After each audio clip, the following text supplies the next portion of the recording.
हाँ जी, बहुत ही प्यारे बच्चे हो। ये अपना साइंस विषय का 10वां पाठ है जिसका नाम है प्रकाश परावर्तन ਅਤੇ अपवर्तन, लाइट रिफ्लैक्शन एंड रिफ्रैक्शन। सब तो पहला तो ਆਪਾਂ ਨੂੰ प्रकाश बारे पता होना चाहिए है। तुसी 6वीं क्लास तो लगातार प्रकाश बारे ਤੁਹਾਡੀਆਂ ਕਲਾਸਾਂ ਵਿੱਚ ਕਿਤੇ ਨਾ ਕਿਤੇ ਕੋਈ ਪਾਠ ਜ਼ਰੂਰ ਆਉਂਦਾ ਹੈ।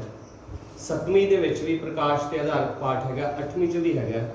ਤਾਂ ਪ੍ਰਕਾਸ਼ ਬਾਰੇ ਤੁਸੀਂ ਪਹਿਲਾਂ ਹੀ ਜਾਣਦੇ ਆ ਕਿ ਪ੍ਰਕਾਸ਼ ਊਰਜਾ ਦਾ ਇੱਕ ਰੂਪ ਹੈ ਜੋ ਸਾਨੂੰ ਵਸਤੂਆਂ ਦੇਖਣ ਦੇ ਯੋਗ ਬਣਾਉਂਦਾ ਹੈ। ਤੇ ਪ੍ਰਕਾਸ਼ ਦਾ ਹਮੇਸ਼ਾ ਇੱਕ ਗੁਣ ਹੈ ਕਿ ਹਮੇਸ਼ਾ ਸਿੱਧੀ ਰੇਖਾ ਵਿੱਚ ਚੱਲਦਾ ਹੈ। It always travels in a straight line. It's one of the electromagnetic ray. मतलब विजल चुंबकी किरण ਹੁੰਦੀ ਹੈ ਇਹ। तो लाइट की जो डेफिनेशन आप देनी हो तो आप की देवांगे, light is a form of energy which provide us vision. हुण इस पाठ दे विच आपां मुख तौर पे प्रकाश के नाल संबंधित दो वर्तारियां बारे पढ़ांगे, एक प्रकाश का परावर्तन ते एक प्रकाश का अपवर्तन। परावर्तन नूं आपां रिफ्लैक्शन ऑफ लाइट कहने हैं ते अपवर्तन नूं आपां रिफ्रैक्शन ऑफ लाइट कहने हैं। तो सब तो पहला रिफ्लैक्शन ऑफ लाइट बारे आप समझांगे कि प्रकाश जो किसी भी सतह ते टकराउंदा है तो उस सतह ते टकरा के उस माध्यम विच वापस आ जाता है। तो प्रकाश के इस गुण नूं प्रकाश का आपां की कहने हैं, परावर्तन। की कहने हैं? परावर्तन। जिवें कि एक गेंद आपां कंध ते मारदे हां, गेंद उवें वज के वापस आ जाती है, बिल्कुल उस तरह प्रकाश भी उस दियां जिहड़ियां किरणां हैगियां, किरणां कंध ते टकरा के या किसी सतह ते टकरा के उस माध्यम विच वापस आ जांदियां। प्रकाश के इस वर्तारे नूं आपां प्रकाश का परावर्तन कहने हैं। Reflection of light, so when light falls on a surface it bends back in the same medium and that phenomena is called reflection of light। दूसरा आप जो बेसिक इस पढ़ना है वो है प्रकाश का अपवर्तन, जिन्होंने आप रिफ्रैक्शन ऑफ लाइट भी कहते हैं। हुण आप जानिया कि प्रकाश किसी सतह से टकरा के वापस आ जाता सी, उन्होंने आप प्रकाश का परावर्तन या रिफ्लैक्शन ऑफ लाइट कहते सी। बट रिफ्रैक्शन ऑफ लाइट तां ही संभव है जे दो वख-वख अपने कोले माध्यम होणगे। जिवें एक माध्यम हवा हो गया, दूसरा माध्यम पानी हो गया, या पानी की जगह पारदर्शी कच्छ भी हो सकता है। तो प्रकाश जो एक माध्यम तो दूसरे माध्यम के विच दाखिल होता है तो उस दे रस्ते विच तब्दीली आ जाती है, भाव वो अपने असल रस्ते तो भटक जाता है तो उस रस्ते तो भटक के वो होर रस्ता फड़ लेंदा, या तो थल्ले नूं या उपर नूं उस रस्ते तो। तो प्रकाश के इस वर्तारे नूं आपां प्रकाश का अपवर्तन या रिफ्रैक्शन ऑफ लाइट कहते हैं। Refraction of light, so when light travels from one medium to another it bends, it show its bending. ते इहदे नाल रिलेटेड कुछ एक्टिविटीज़ भी हैगियां। जे तुसीं कच्च दे गिलास दे विच पानी पा के ਉਹਦੇ ਵਿੱਚ ਤੁਸੀਂ कोई सिक्का रखो तो ਤੁਹਾਨੂੰ सिक्का उपर ਨੂੰ उठिया नज़र आएगा। कादे करके है? प्रकाश के अपवर्तन करके, रिफ्रैक्शन ऑफ लाइट करके। जे तुसी कच्च दे गिलास दे विच पानी पा के उस दे विच पेंसिल रख दित्ती तो पेंसिल जिहड़ी पानी दे विच डुब्बी हुई है वो तुहानूं बाहर दे मुकाबले टेढ़ी नज़र आएगी। वो टेढ़ी किस वर्तारे करके नज़र आएगी? ऐसे वर्तारे करके जिसनूं आपां प्रकाश का अपवर्तन कहते हैं। की कहने? प्रकाश का अपवर्तन, और that is called refraction of light. हुण आपां अगे बढ़ते हैं इस दे विच।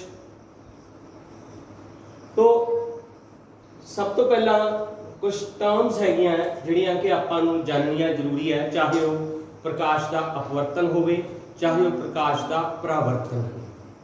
तो इहदे लई मैं तुहानूं सब तो पहला जनरल टर्म्स है जिहड़ी किसी भी प्रकाश के सोमे तो किरण आउंदी है, चाहे वो सूरज तो है, चाहे वो बल्ब तो है, चाहे वो मोमबत्ती के जगन तो है, वो किरण नूं हमेशा आपां आपाती किरण कहने हैं या आपां उसनूं इंग्लिश विच इंसीडेंट रे कहने हैं।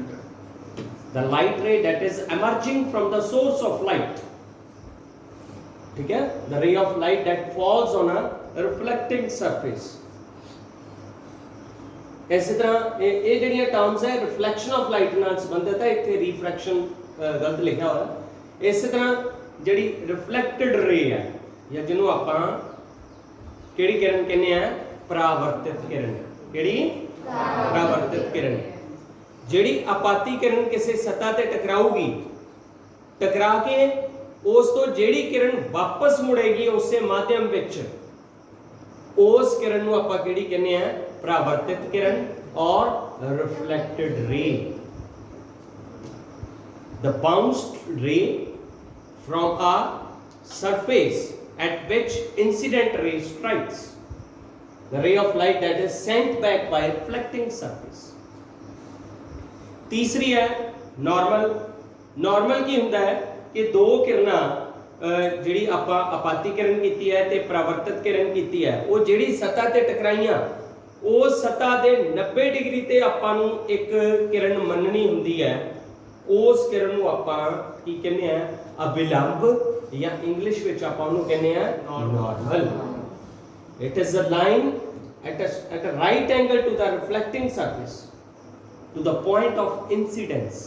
ਉਹ ਵਾਲੇ ਬਿੰਦੂ ਤੋਂ, ਬਿੰਦੂ ਇਹਦੇ ਵਿੱਚ ਆਉਂਦਾ ਹੈ ਜਿਸ ਬਿੰਦੂ ਤੇ ਆਪਾਤੀ किरण ਪਰਾਵਰਤਿਤ किरण ਜਿਹੜੀ ਹੈਗੀ ਆ ਦੋਨੇ ਮਿਲਦੀਆਂ, ਉਸੇ ਬਿੰਦੂ ਦੇ ਵਿੱਚੋਂ ਅਭਿਲੰਬ ਲੰਘਦਾ ਹੈ। ਸੋ ਹੁਣ ਆ ਗਿਆ ਐਂਗਲ ਆਫ ਇਨਸੀਡੈਂਸ, ਜਾਂ ਜਿਹਨੂੰ ਆਪਾਂ ਆਪਤਨ ਕੋਣ ਕਹਿ ਦਿੰਦੇ ਆ। ਕਿਹੜਾ ਕੋਣ ਕਹਿੰਦੇ ਆ? ਆਪਤਨ ਕੋਣ। ਆਪਾਤੀ किरण ਅਤੇ ਨਾਰਮਲ, ਜਿਹਨੂੰ ਆਪਾਂ ਅਭਿਲੰਬ ਕਹਿੰਦੇ ਸੀ। ਆਪਾਤੀ किरण ਤੇ ਅਭਿਲੰਬ ਦੇ ਵਿੱਚ ਦਾ ਜਿਹੜਾ ਕੋਣ ਹੈ ਉਸ ਨੂੰ ਆਪਾਂ ਕਿਹੜਾ ਕੋਣ ਕਹਿੰਦੇ ਆ? ਆਪਤਨ ਕੋਣ। ਠੀਕ ਹੈ। ਇਸੇ ਤਰ੍ਹਾਂ ਜਿਹੜੀ ਨੈਕਸਟ ਆਪਣੇ ਆਵੇਗੀ ਉਹ ਹੈਗੀ ਹੈ ਐਂਗਲ ਆਫ ਰਿਫਲੈਕਸ਼ਨ। ਪਰਾਵਰਤਿਤ किरण ਅਤੇ ਅਭਿਲੰਬ ਦੇ ਵਿੱਚ ਦਾ ਜਿਹੜਾ ਕੋਣ ਹੈ ਉਸ ਨੂੰ ਆਪਾਂ ਪਰਾਵਰਤਨ ਕੋਣ ਕਹਿੰਦੇ ਆ।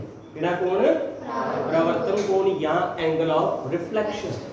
ਜਿਹੜਾ ਆਪਤਨ ਕੋਣ ਹੈ ਉਹਨੂੰ ਆਪਾਂ I ਦੇ ਨਾਲ ਦਰਸਾਉਂਦੇ ਆ, ਐਂਗਲ ਆਫ ਇਨਸੀਡੈਂਸ ਹੈ, ਤੇ ਪਰਾਵਰਤਿਤ ਕੋਣ ਨੂੰ ਆਪਾਂ R ਦੇ ਨਾਲ ਦਰਸਾਉਂਦੇ ਆ ਕਿਉਂਕਿ ਐਂਗਲ ਆਫ ਰਿਫਲੈਕਸ਼ਨ।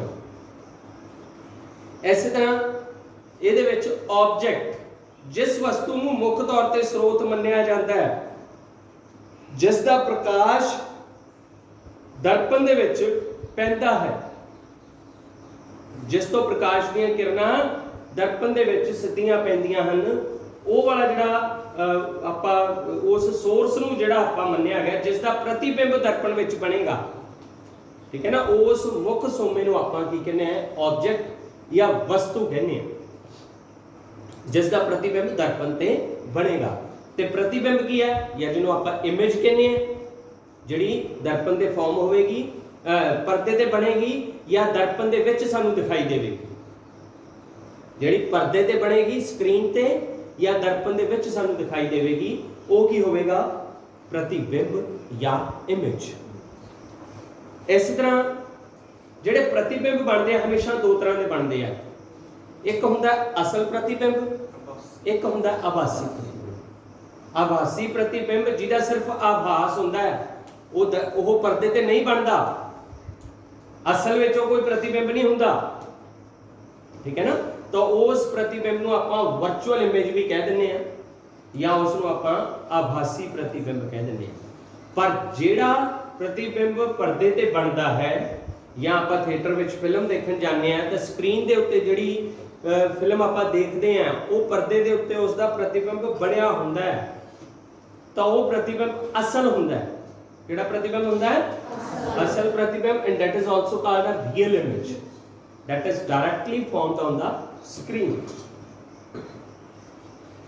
ਹੁਣ ਇਸੇ ਪਰਾਵਰਤਨ ਦਾ ਜਿਹੜਾ ਅਗਲਾ ਅੰਸ਼ ਹੈ, ਪ੍ਰਕਾਸ਼ ਦੇ ਪਰਾਵਰਤਨ ਦੀ ਆਪਾਂ ਪਰਿਭਾਸ਼ਾ ਦੇਖੀ, ਪ੍ਰਕਾਸ਼ ਦੇ ਪਰਾਵਰਤਨ ਦੇ ਨਾਲ ਸੰਬੰਧਿਤ ਕੁਝ ਟਰਮਸ ਦੇਖੀਆਂ ਆਪਾਂ, ਜਿਨ੍ਹਾਂ ਨੂੰ ਆਪਾਂ ਅਗਾਂਹ ਦਰਪਣ ਦੇ ਵਿੱਚ ਵੀ ਦੇਖਾਂਗੇ। ਤੁਹਾਨੂੰ ਉਹਦੇ 'ਚ ਵੀ ਮੈਂ ਪੁਆਇੰਟ ਵੀ ਦਿਖਾਊਂਗਾ ਕਿ ਕਿਹੜਾ ਇਸ 'ਚ ਪ੍ਰਤੀਬਿੰਬ ਹੈ, ਕਿਹੜਾ ਵਸਤੂ ਹੈ, ਜਾਂ ਕਿਹੜਾ ਨਾਰਮਲ ਹੈ, ਆਪਾਤੀ किरण ਹੈ, ਉਹ ਸਾਰਾ ਕੁਝ ਆਪਾਂ ਉਸ 'ਚ ਦੇਖਾਂਗੇ। तो सब तो पहला आ जिहड़े बेसिक रूल है, जिहड़े मूल सिद्धांत है प्रकाश के परावर्तन के, वो अपने लिए जानने जरूरी हैं। लॉज ऑफ रिफ्लैक्शन ਜਾਂ ਪਰਾਵਰਤਨ ਦੇ ਨਿਯਮ। ਮੁੱਖ ਤੌਰ ਤੇ ਇਸ ਦੇ ਦੋ ਨਿਯਮ ਹੈ। ਪਹਿਲਾ ਨਿਯਮ ਤਾਂ ਇਹ ਹੈ, ਜਿਹੜਾ ਆਪਾਂ ਕੋਣ I ਬਣਾਇਆ ਸੀਗਾ, ਤੁਹਾਨੂੰ ਯਾਦ ਹੋਵੇਗਾ, ਆਪਾਤੀਕਰਨ ਤੇ ਅਬਿਲੰਬ ਦੇ ਵਿੱਚ ਜਿਹੜਾ ਕੋਣ ਸੀਗਾ, ਮੀਨ ਇਨਸੀਡੈਂਟ ਰੇ ਤੇ ਨਾਰਮਲ ਦੇ ਵਿੱਚ ਜਿਹੜਾ ਐਂਗਲ ਸੀਗਾ, ਉਹ ਹਮੇਸ਼ਾ R ਦੇ ਬਰਾਬਰ ਹੋਵੇਗਾ, ਭਾਵ ਪਰਾਵਰਤਨ ਕੋਣ ਦੇ ਬਰਾਬਰ ਹੋਵੇਗਾ। I is always equal to R, मतलब ਆਪਾਂ ਕਹਿ ਦਾਂਗੇ ਆਪਤਨ ਕੋਣ ਹਮੇਸ਼ਾ ਪਰਾਵਰਤਨ ਕੋਣ ਦੇ ਬਰਾਬਰ ਹੋਵੇਗਾ। ਜਿਵੇਂ ਕਿ ਤੁਸੀਂ ਇੱਥੇ ਚਿੱਤਰ ਵਿੱਚ ਦੇਖ ਰਹੇ ਹੋ, ਆ ਜਿਹੜੀ ਹੈ ਇਨਸੀਡੈਂਟ ਰੇ ਹੈ ਜਿਹਨੂੰ ਆਪਾਂ ਆਪਾਤੀਕਰਨ ਕਹਿੰਦੇ ਸੀ, ਆ ਪਰਾਵਰਤਿਤ ਕਿਰਨ ਹੈ ਜਿਹਨੂੰ ਆਪਾਂ ਰਿਫਲੈਕਟਡ ਰੇ ਕਹਿੰਦੇ ਸੀ, ਆ ਆਪਾਂ ਐਜ਼ਿਊਮਡ ਵਿੱਚ ਰੇ ਆਪਾਂ ਮੰਨੀਏ 90 ਡਿਗਰੀ ਤੇ ਇਸ ਸਰਫੇਸ ਦੇ, ਜਿਸ ਨੂੰ ਆਪਾਂ ਕੀ ਕਹਿੰਦੇ ਸੀ, ਅਬਿਲੰਬ ਜਾਂ ਨਾਰਮਲ। ਤੋ ਇਸ ਅਬਿਲੰਬ ਦੇ ਨਾਲ ਆਪਾਤੀ ਕਿਰਨ ਦਾ ਜਿਹੜਾ ਕੋਣ ਬਣਦਾ ਉਸ ਨੂੰ ਆਪਾਂ ਐਂਗਲ ਆਫ ਇਨਸੀਡੈਂਸ ਕਹਿੰਦੇ ਆ ਜਾਂ ਆਪਤਨ ਕੋਣ ਕਹਿੰਦੇ ਆ ਜਾਂ I ਕਹਿੰਦੇ ਆ। ਪਰ ਇਸ ਨੂੰ ਆਪਾਂ ਐਂਗਲ ਆਫ ਰਿਫਲੈਕਸ਼ਨ ਭਾਵ ਜਿਹਨੂੰ ਆਪਾਂ ਪਰਾਵਰਤਨ ਕੋਣ ਵੀ ਕਹਿ ਦਿੰਦੇ ਆ ਤੇ ਇਹਨੂੰ R ਨਾਲ ਰਿਪਰੈਜ਼ੈਂਟ ਕਰਦੇ ਆ ਆਪਾਂ, ਸਮਾਲ r ਨਾਲ, ਇਹਨੂੰ ਸਮਾਲ I ਦੇ ਨਾਲ। ਤੋ ਪਹਿਲਾ ਨਿਯਮ ਇਹ ਕਹਿੰਦਾ ਹੈ ਕਿ angle of incidence is always equal to angle of reflection. ਜੇ ਐਂਗਲ ਆਫ ਇਨਸੀਡੈਂਸ 40 ਡਿਗਰੀ ਹੈ ਤਾਂ ਐਂਗਲ ਆਫ ਰਿਫਲੈਕਸ਼ਨ ਵੀ 40 ਡਿਗਰੀ ਹੋਵੇਗਾ। ਜੇ ਐਂਗਲ ਆਫ ਰਿਫਲੈਕਸ਼ਨ ਜਿਹੜਾ 50 ਡਿਗਰੀ ਹੈ ਤਾਂ ਐਂਗਲ ਆਫ ਇਨਸੀਡੈਂਸ 50 ਡਿਗਰੀ ਹੈ ਤਾਂ ਐਂਗਲ ਆਫ ਰਿਫਲੈਕਸ਼ਨ ਵੀ 50 ਡਿਗਰੀ ਹੋਵੇਗਾ। ਜੇ ਐਂਗਲ ਆਫ ਇਨਸੀਡੈਂਸ ਜਿਹੜਾ ਹੈਗਾ 0 ਡਿਗਰੀ ਹੈ ਤਾਂ ਐਂਗਲ ਆਫ ਰਿਫਲੈਕਸ਼ਨ ਵੀ 0 ਡਿਗਰੀ ਹੋਵੇਗਾ। ਜੇ ਇਸ ਨਾਰਮਲ ਵਿੱਚੋਂ ਇਹ ਰੇਖਾ ਲੰਘ ਰਹੀ ਹੈ, ਇਹਦਾ ਭਾਵ ਹੈ ਐਂਗਲ ਆਫ ਇਨਸੀਡੈਂਸ ਤੇ ਐਂਗਲ ਆਫ ਰਿਫਲੈਕਸ਼ਨ ਦੋਨੇ ਕੀ ਹੈ, 0 ਡਿਗਰੀ। ਦੋਨੇ ਕੀ ਹੈ, 0 ਡਿਗਰੀ। ਜਿਹੜੇ ਲੰਬਾਤਮਕ ਰੂਪ ਵਿੱਚ ਆ ਰਿਹਾ ਉਹ 0 ਡਿਗਰੀ ਹੈ ਇਸ ਸਤ੍ਹਾ ਦੇ, ਹਮੇਸ਼ਾ ਹੀ ਯਾਦ ਰੱਖਣਾ। ਤੁਹਾਨੂੰ ਸ਼ਾਇਦ ਕੁਐਸਚਨ ਵੀ ਹੈਗਾ ਇਹਦੇ ਨਾਲ ਰਿਲੇਟਡ ਐਕਸਰਸਾਈਜ਼ ਦੇ ਵਿੱਚ, ਉਦੋਂ ਤੁਹਾਨੂੰ ਇਹ ਉਦੋਂ ਸਮਝ ਆਵੇਗਾ ਕਿ ਇਹ 0 ਡਿਗਰੀ ਹੁੰਦਾ। ਇਸ ਤੋਂ ਬਾਅਦ ਚ ਦੂਸਰਾ ਜਿਹੜਾ ਇਹਦਾ ਨਿਯਮ ਹੈਗਾ ਜਿਹੜਾ ਪਰਾਵਰਤਨ ਦਾ, ਲਾਜ਼ ਆਫ ਰਿਫਲੈਕਸ਼ਨ ਦਾ, ਕਿ ਇਨਸੀਡੈਂਟ ਰੇ, ਰਿਫਲੈਕਟਡ ਰੇ and normal all lie on the same plane, all lie on the same plane।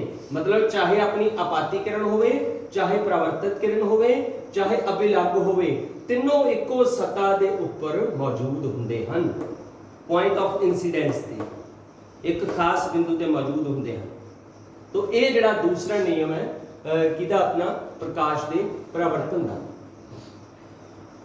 ਤੇ ਤੀਸਰਾ ਇੱਕ ਇਹਨਾਂ ਨੇ ਹੋਰ ਦਿਖਾਇਆ ਕਿ ਇਨਸੀਡੈਂਟ ਰੇ ਐਂਡ ਰਿਫਲੈਕਟਡ ਰੇ ਲਾਈ on either side of the normal, ਕਿ ਆਪਾਤੀਕਰਨ ਅਤੇ ਪਰਾਵਰਤਿਤ ਕਿਰਨ ਅਬਿਲੰਬ ਦੇ ਦੋਨੋਂ ਪਾਸੇ ਮੌਜੂਦ ਹੁੰਦੇ ਹਨ।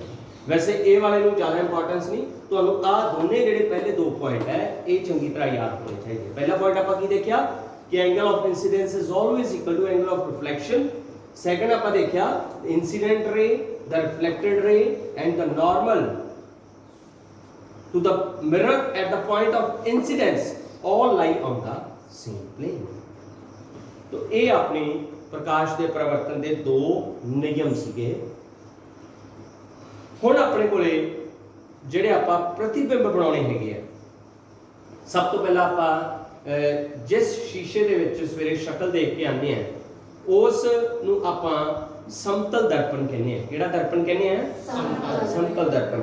अच्छा, मैं इत्थे दर्पण का नाम ही क्यों लिया?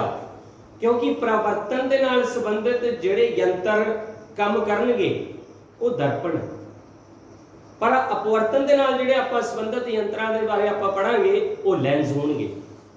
वो किहड़े होणगे? लेंस। जिहड़े रिफ्रैक्शन ते बेस्ड होणगे वो लेंस होणगे, बट रिफ्लैक्शन ते बेस्ड जिहड़े है वो मिरर होणगे। सो मिरर बेसिकली इत्थे आपां नूं एक बड़ा इंपॉर्टेंट क्वेश्चन इत्थे दिखाया होया जिहड़ा कि तुहानूं फाइनल एग्जाम दे विच लिखती दे विच प्रश्न बड़ा इंपॉर्टेंट है आ सकता है कि समतल दर्पण नाल बनने वाले प्रतिबिंब दे की लक्षण हुंदे हन। What are the features when image is formed by a plane mirror? What are the features of the image? ठीक है, हुण इत्थे अपने कोले की है एक समतल दर्पण की दिखाया है, समतल दर्पण। हुण आ अपना सोर्स है, मतलब इत्थे अपनी वस्तु पई है, जिहड़ी कैंडल पई है ये वस्तु है। हुण इस कैंडल दे जल रहे खेतर तो जिहड़ी उसदी लाट है ਉਸ ਦੇ ਵਿੱਚੋਂ ਪ੍ਰਕਾਸ਼ ਦੀਆਂ ਕਿਰਨਾਂ ਇਸ ਦਰਪਣ ਤੇ ਟਕਰਾਉਣਗੀਆਂ। ਕੱਲੀਆਂ ਦੋ ਕਿਰਨਾਂ ਹੀ ਨਹੀਂ ਟਕਰਾਉਣਗੀਆਂ, ਬਹੁਤ ਸਾਰੇ ਪੁਆਇੰਟਸ ਹੈ ਜਿਹੜੇ ਇੱਥੇ ਟਕਰਾਉਣਗੇ, ਮਲਟੀਪਲ। ਇੱਥੇ ਸਿਰਫ ਦੋ ਦਿਖਾਏ ਗਏ ਤੁਹਾਨੂੰ।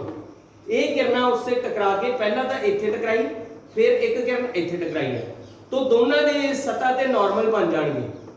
देखो आ सतह हैगी है जिहड़ा आपां एंगल ऑफ उसदे नियम कीते सीगे, लॉज ऑफ रिफ्लैक्शन कीते सीगे, वो दोने इस ते लागू होणगे।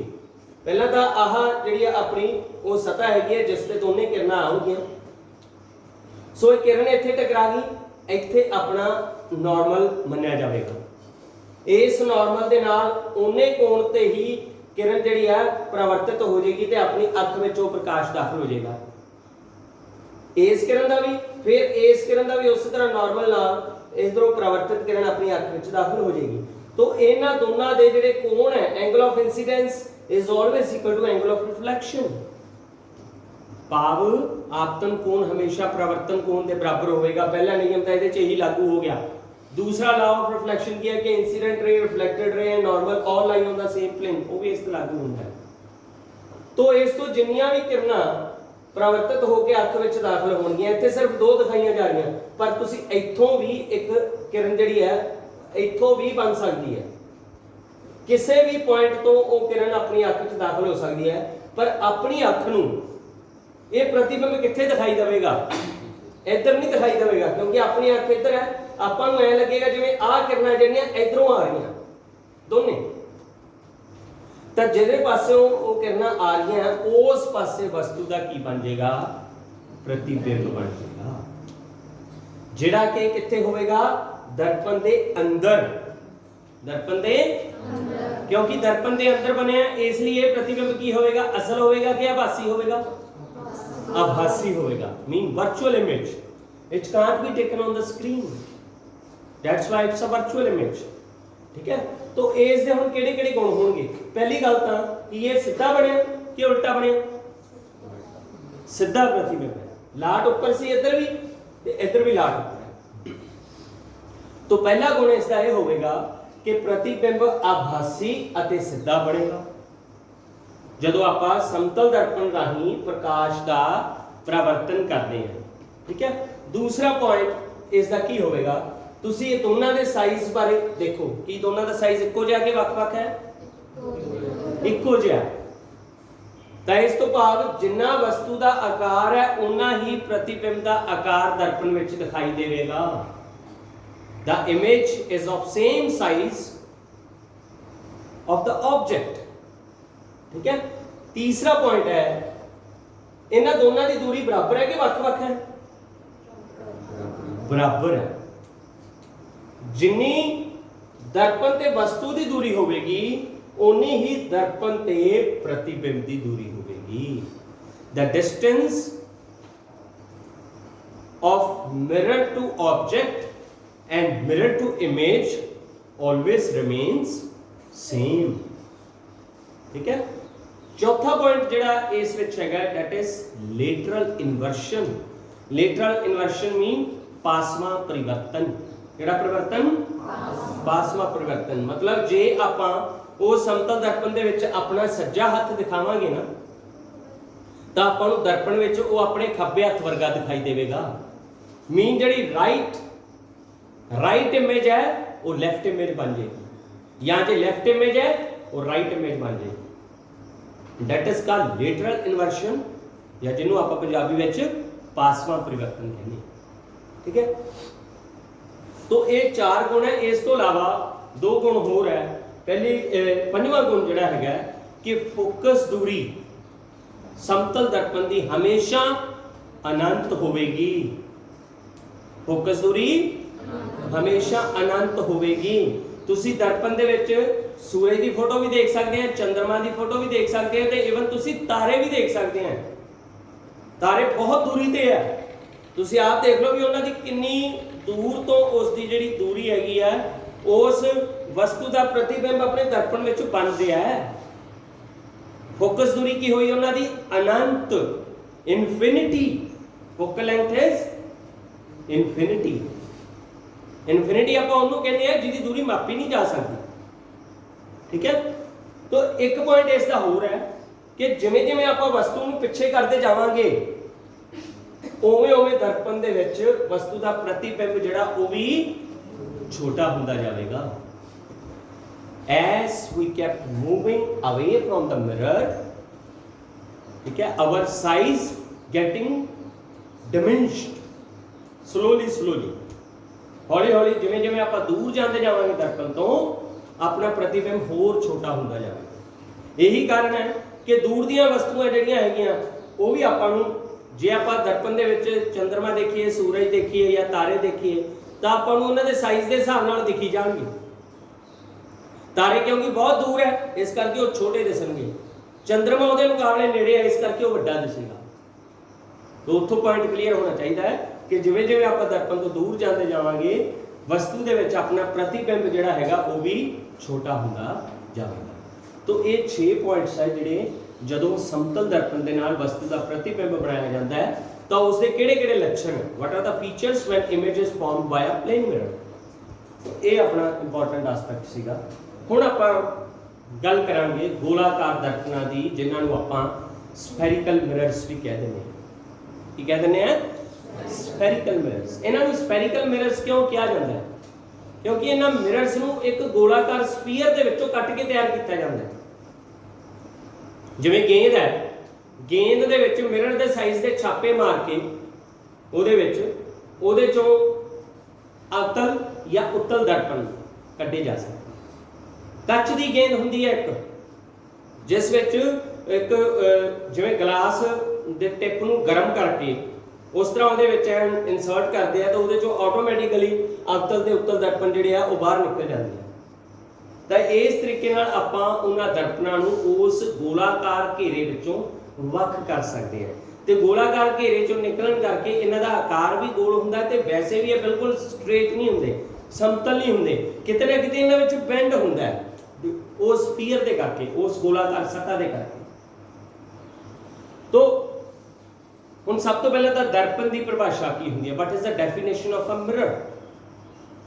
तो हमेशा दर्पण दीयां दो सतहां हुंदियां, एक उसकी परावर्तित सतह हुंदी है, एक उसकी पॉलिश कीती सतह हुंदी है।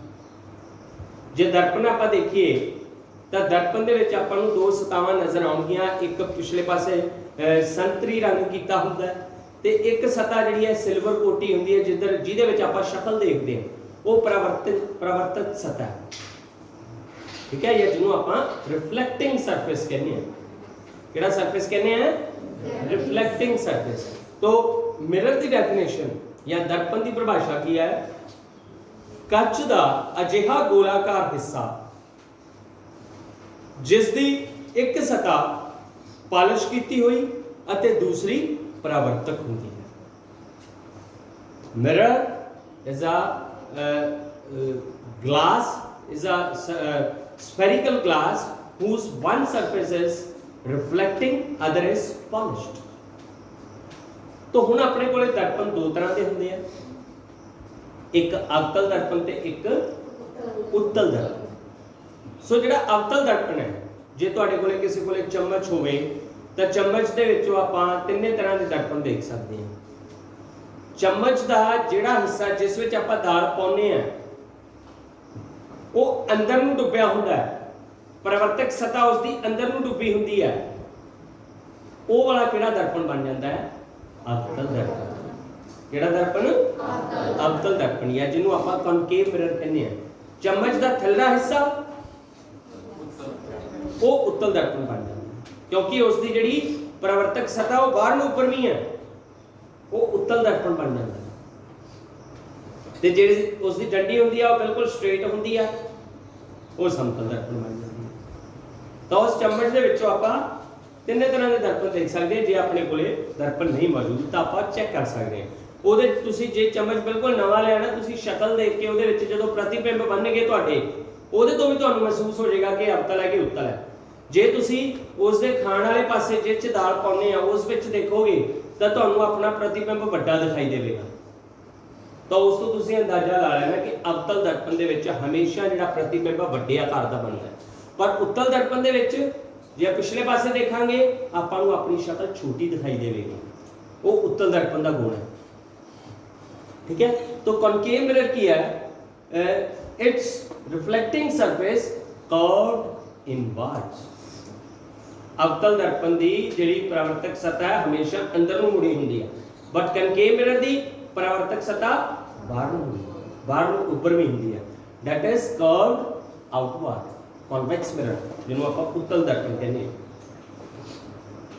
हुण आपां नूं इस दर्पण के नाल रिलेटेड कुछ टर्म्स बारे जानना पवेगा जिहड़ियां बहुत जरूरी है।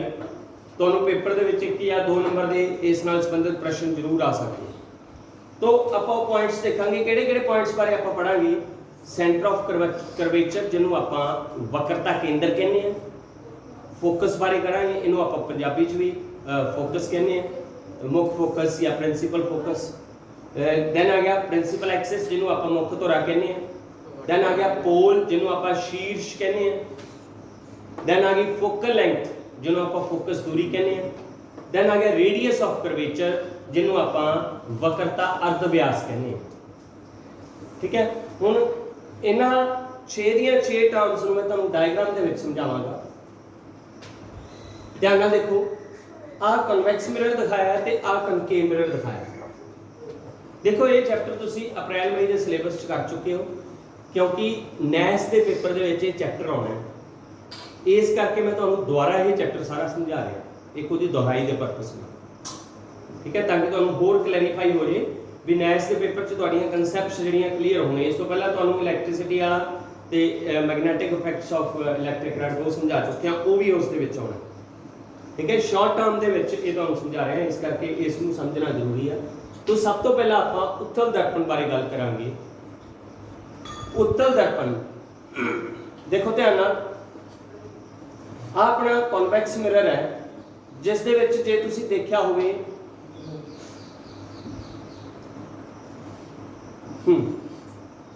ਜਿਹੜੀਆਂ पिछले पासे लाइनां बणियां होईयां, ਇਹਦਾ भाव है सतह पॉलिश कीती हुई है।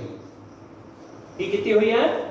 पॉलिश। दर्पण के पिछे जिहड़ा संतरी हिस्सा हुंदा, संतरी रंग हुंदा है, वह पॉलिश है। जबकि बाहरले पासे जिहड़ा आह हैगा ये उसका किहड़ी सतह है? परावर्तक सतह है, जिन्हों आपां रिफ्लैक्टिंग सरफेस कहते हैं। तुसीं देखो भी ये दर्पण किवें बनिया होगा।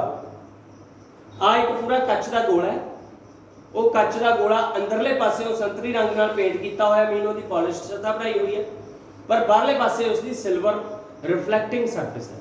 अच्छा, इस दर्पण को तैयार किवें करते हैं, थोड़ा जिहा उस बारे भी जान लो। पहला पारदर्शी कच्च का गोला लेंदे, ठीक है, ਉਹਦੇ ਤੇ ਪਹਿਲਾਂ ਅੰਦਰਲੇ ਪਾਸੇ ਸਿਲਵਰ ਰੰਗ ਕਰਦੇ ਆ। ਕਿਹੜਾ ਰੰਗ ਕਰਦੇ ਆ? ਸਿਲਵਰ। ਸਿਲਵਰ ਸਿਲਵਰ ਕਰਕੇ ਜਦੋਂ ਸਿਲਵਰ ਸੁੱਕ ਜਾਂਦਾ ਫਿਰ ਉਹਦੇ ਉੱਤੇ ਸੰਤਰੀ ਰੰਗ ਕਰਦੇ ਆ। ਦਾਈ ਕਰਕੇ ਆਪਾਂ ਨੂੰ ਬਾਹਰਲੇ ਪਾਸੇ ਉਸ ਤੇ ਕੋਈ ਪੇਂਟ ਨਹੀਂ ਲੱਗਦਾ, ਉਹ ਪੇਂਟ ਅੰਦਰਲੇ ਪਾਸੇ ਹੋਇਆ ਹੁੰਦਾ। ਜਿਹੜਾ ਸਿਲਵਰ ਰੰਗ ਕੀਤਾ ਉਹ ਕਾਹਦੇ ਲਈ ਕੀਤਾ ਸੀ? ਤਾਂ ਕਿ ਉਹ ਸਤਹ ਕਿਹੜੀ ਬਣ ਜੇ? ਪਰਾਵਰਤਕ ਸਤਹ, ਰਿਫਲੈਕਟਿੰਗ ਸਰਫੇਸ ਬਣ ਜੇ। ਦੋਨੇ ਚਾਹੇ ਕਨਕੇਵ ਮਿਰਰ ਹੋਵੇ ਚਾਹੇ ਕਨਵੈਕਸ ਮਿਰਰ ਹੋਵੇ ਇਸੇ ਤਰੀਕੇ ਨਾਲ ਬਣਦੇ ਆ। एक दे जिहड़ा सिल्वर रंग बाहर कर देंगे, एक दे अंदर कर देंगे। ते करना उस सिल्वर रंग करके जो सुक गया उहदे उत्ते संतरी रंग करना उन्होंने। तो संतरी रंग वाला पासा जिहड़ा पॉलिश सरफेस बन जाती है, जिहड़ी चमकदार सतह जिहदे विचों परावर्तक हुंदा है वो उसकी परावर्तक सतह बन जाती है। तो इहदी परावर्तक सतह जे तुसीं देख सकते हैं तो बाहर नूं है ते एक गोल स्फीयर का एक हिस्सा है। तो पहली टर्म अपनी हैगी सेंटर ऑफ करवेचर। केड़ी टर्म है? Centre of curvature. एक उस पूरे गोले का केंद्र जिस तो के दर्पण तैयार किया गया है, उस चो कट के कढ़िया गया है, उस केंद्र नूं आपां सेंटर ऑफ करवेचर कहने हैं या वक्रता केंद्र जां वक्रता केंद्र। दूसरे नंबर ते आ गया पोल, जिन्हों आपां ध्रुव ਜਾਂ शीर्ष भी कह ਦਿੰਦੇ ਆ। ਕੀ ਕਹਿ ਦਿੰਦੇ ਆ? ਧਰੁਵ ਜਾਂ शीर्ष। ਉਹ ਪੋਲ ਜਿਹੜਾ ਹੈਗਾ ਦਰਪਣ ਦਾ ਉਹ ਵਾਲਾ ਕੇਂਦਰ ਬਿੰਦੂ ਜਿਸ ਦੇ ਵਿੱਚੋਂ ਦੀ ਮੁੱਖ ਧੁਰਾ ਲੰਘਦਾ ਹੈ। ਆ ਜਿਹੜਾ XY ਦਿਖਾਇਆ ਇਹ ਕੀ ਹੈ? ਪ੍ਰਿੰਸੀਪਲ ਐਕਸਿਸ ਜਾਂ ਜਿਹਨੂੰ ਆਪਾਂ ਮੁੱਖ ਧੁਰਾ ਕਹਿੰਦੇ ਆ। ਇੱਕ ਮੁੱਖ ਧੁਰਾ ਆਪਾਂ ਨੂੰ ਮੰਨਣਾ ਪੈਂਦਾ, ਜਦੋਂ ਆਪਾਂ ਗ੍ਰਾਫ ਵੀ ਬਣਾਉਂਦੇ ਉਹਦਾ ਵੀ ਧੁਰਾ ਬਣਾਉਂਦੇ ਆਪਾਂ, ਦੋ ਉਸ ਦੇ ਡਾਇਮੈਂਸ਼ਨ ਹੁੰਦੇ। ਤਾਂ ਇਹਦਾ ਇੱਕ ਧੁਰਾ ਮੁੱਖ ਬਣਾਉਂਦੇ ਆ ਜਿਹੜਾ ਕਿ ਧਰੁਵ ਤੇ ਵਕਰਤਾ ਕੇਂਦਰ ਦੇ ਵਿੱਚ ਦੀ ਲੰਘਦਾ ਹੈ। तो दर्पण का वो वाला बिंदु ਜਿਸ ਵਿੱਚੋਂ ਮੁੱਖ ਧੁਰਾ ਲੰਘਦਾ ਹੈ, क्योंकि वो दर्पण का केंद्र बिंदु होंगे, उसनों आपां कहने आ पोल या शीर्ष। एक पूरा गोल दर्पण का मतलब जिहड़ा सेंट्रल पॉइंट वो पोल या शीर्ष होगा। इस तो इलावा तीसरा बिंदु आपां इस विच जिहड़ा देखांगे वो हैगा वक्रता अर्धव्यास। किहड़ा वक्रता अर्धव्यास। वक्रता अर्धव्यास की हुंदा है? इस शीर्ष ते वक्रता केंद्र दे विच दी दूरी। अर्धव्यास तुसीं जानते हैं ना, मैथ दे विच तुसीं पढ़िया गोले का जिहड़ा अर्धव्यास है, ठीक है ना, बिल्कुल उसी तरह इस गोले का अर्धव्यास जिहड़ा हैगा, क्योंकि वक्रता केंद्र तो लैके आपां पोल तक की दूरी मान रहे हैं, इसलिए उहनूं आपां कहने आ वक्रता अर्धव्यास। किहड़ा कहने आ? वक्रता अर्धव्यास। उस तो अगे अपने कोले आ जाता है, इसनूं आपां इंग्लिश च आपां रेडियस ऑफ कर्वेचर भी कह दिंदे हां। चौथी टर्म जिहड़ी हैगी है वो हैगी है फोकस दूरी। पहला आपां देखांगे मुख फोकस की हुंदा है। की हुंदा है? मुख फोकस। मुख फोकस की है कि प्रकाश दीयां किरणां जिहड़ियां बहुत सारी संख्या दे विच दर्पण ते आके टकरा रहीआं, दर्पण ते टकरा के चाहे तो वो अपसार करदियां चाहे वो अभिसार करदियां हन। याद होवे तुहानूं दस्सिया सी कन्वर्जिंग या डाइवर्जिंग। चाहे वो अपसार करदियां चाहे वो अभिसार करदियां हन, ओह मुख धुरे दे जिस बिंदु ते परावर्तन तो बाद केंद्रित होंदियां हन, उस बिंदु नूं आपां की कहने आ? मुख फोकस। की कहने आ? मुख फोकस या आपां प्रिंसिपल फोकस कह दिंदे उहनूं इंग्लिश दे विच। तो पोल तो लैके मुख फोकस तक की जिहड़ी दूरी है उसनूं आपां फोकस दूरी कह दिंदे या फोकल लेंथ। ये कहते हैं फोकस दूरी और फोकल लेंथ। पंजवीं टर्म जिहड़ी इहदे विच किहड़ी आ जांदी सी, वो सी मुख धुरा या जिन्हों प्रिंसिपल एक्सिस कहने हैं। An imaginary line that passes through the pole and centre of curvature and pass on both sides of the mirror. एक अनुमानित रेखा है जिहड़ी दर्पण दे दोने पासे मन्नी जाती है, पर वो लंघदी काहदे विच दी है? ध्रुव ते वक्रता केंद्र दे विच दी। तो ये अपनियां 6 टर्म्स है जिहड़ियां तुहानूं इस दे विच इंपॉर्टेंट है, ये पता होनियां चाहिए, चाहे ये तुहानूं कन्वैक्स मिरर दे केस च आ गईयां चाहे ये कॉनकेव मिरर दे केस च आ गईयां।